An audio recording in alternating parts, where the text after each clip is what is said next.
Hello, everybody. This is Mr. Lee, Ms. Sobatova, Mr. Lockhart. Hi, and welcome to Chemistry and Earth Systems. What we're going to be doing today is a lab that, unfortunately, in some classrooms, there is no fume hood. That is a fume hood. So because there is no fume hood and it requires that there is an exhaust system for a dangerous fume that it puts off, part of the lab will be on video. We will do the entire lab for those who maybe have missed the class for various reasons as well. So with that said, let's take a look at our lab. Okay, so this is the Copper Cycle Lab. You should have a copy of the Copper Cycle Lab with you, along with the assignment. And during this video, Mr. Lockhart is going to start off by taking us through part 1. I will read the instructions and Mr. Lockhart will follow through with them. Okay, so here we go. Part 1, procedure. Measure approximately 10 grams of copper powder, anywhere between 8 and 12, or 0.8 and 0.12 grams is fine.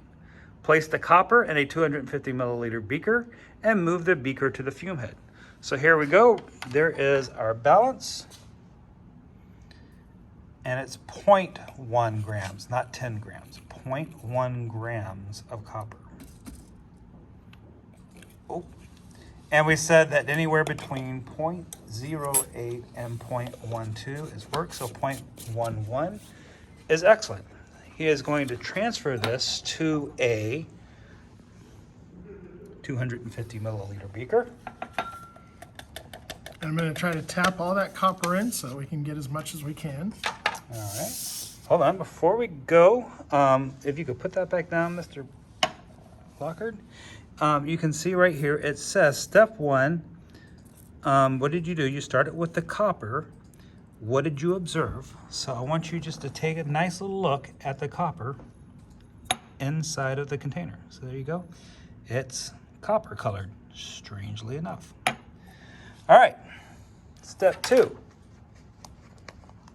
We are going to take that beaker and walk it over to the fume hood. All right.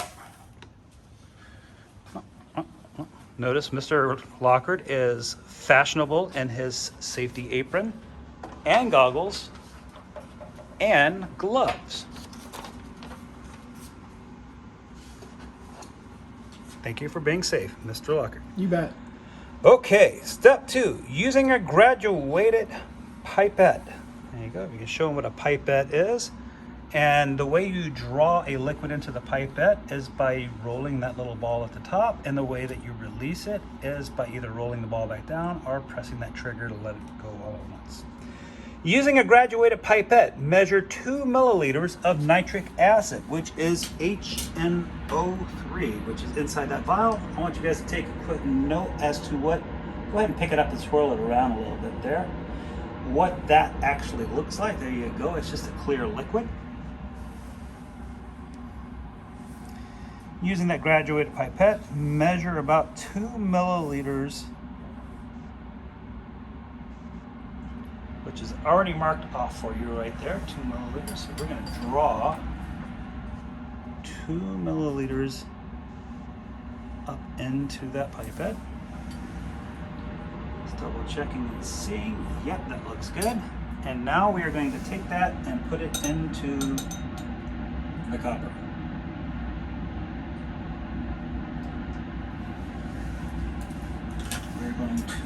So we're going to put the pipette down, and we're also going to recap our nitric acid. Yes. And now what's the next step, Mr. Lee? The next step is to carefully swirl the contents of the beaker so that all the copper reacts with the hydrochloric acid. So we get nice and close in here, and you'll see that nice, pretty copper colored copper. Also, what you're seeing is right there at the base of that liquid, you're seeing a little bit of a brown gas come up. It's very hard to see in the video. It's a little easier to see it in person. you'll notice that the gas inside of the container looks brown. Look at the kind of white background. There you go. Oh, you can see it really well right there. Now I've also got my hand over the top to kind of capture that gas. But this is why we're doing it in the fume hood, so that all that gas goes off. And what that gas is sulfur dioxide, and that's the same stuff that is pollution in the airs in most cities that's given off by industries. Nitrogen dioxide, Mr. Lee. Nitrogen dioxide. Yes, because sulfur dioxide because we would use be, comes out nitric of volcanoes. Right. But now notice that as he has swirled this around, it has become kind of a pretty blue. That looks fantastic. So that nice copper color and that clear liquid is now a pretty blue. And the other thing you want to see is all of the brown copper is gone. There's no more little brown copper bits. All right. We can now remove this from the fume hood and return to your lab station if you guys are doing this in person. We are going to take this over to the heating station and add approximately 25 milliliters of water. So we've already measured out 25 milliliters of water. Well, not quite. We need to put a little bit more water in there. Just a smidge. There we go. Perfect. All right, we're going to add 25 milliliters of water. Now here's one we want you to see because it does change.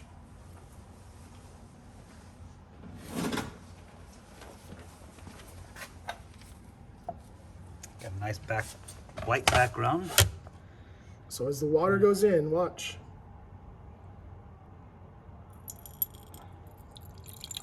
Oh, not much of a change there. Mr. Locker tricked you. So, Well, let's swirl it around and see what happens. okay.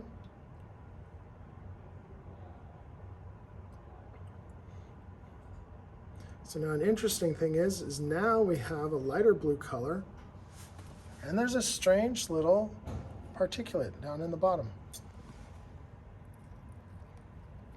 Okay, so something has precipitated or turned solid from that liquid. Shall we go back to the fume hood, Mr. Lee? Okay.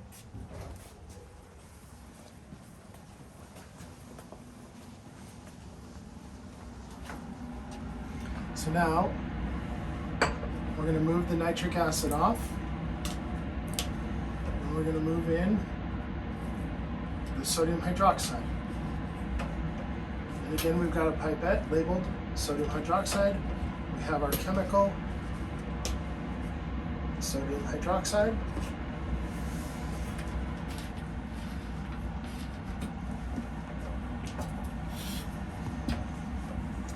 And again, we're going to measure 2 milliliters. Okay, marked on the our- instructions say, using a graduated pipette, carefully measure 2 milliliters of the concentrated sodium hydroxide, NaOH, and slowly pour it into the beaker, observing the liquid closely. Okay, so I've measured it out, and now I have it in there. So now here's where you're going to want to watch.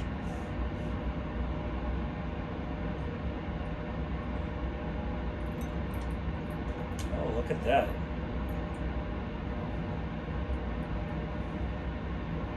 Something is definitely reacting there.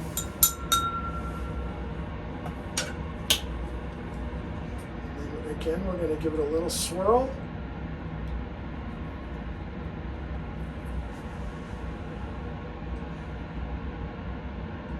And it's turned rather cloudy. Still blue, with kind of a cloudy look to it.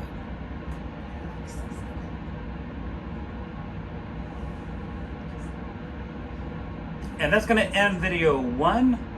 For video 2, we will tell you what happens next.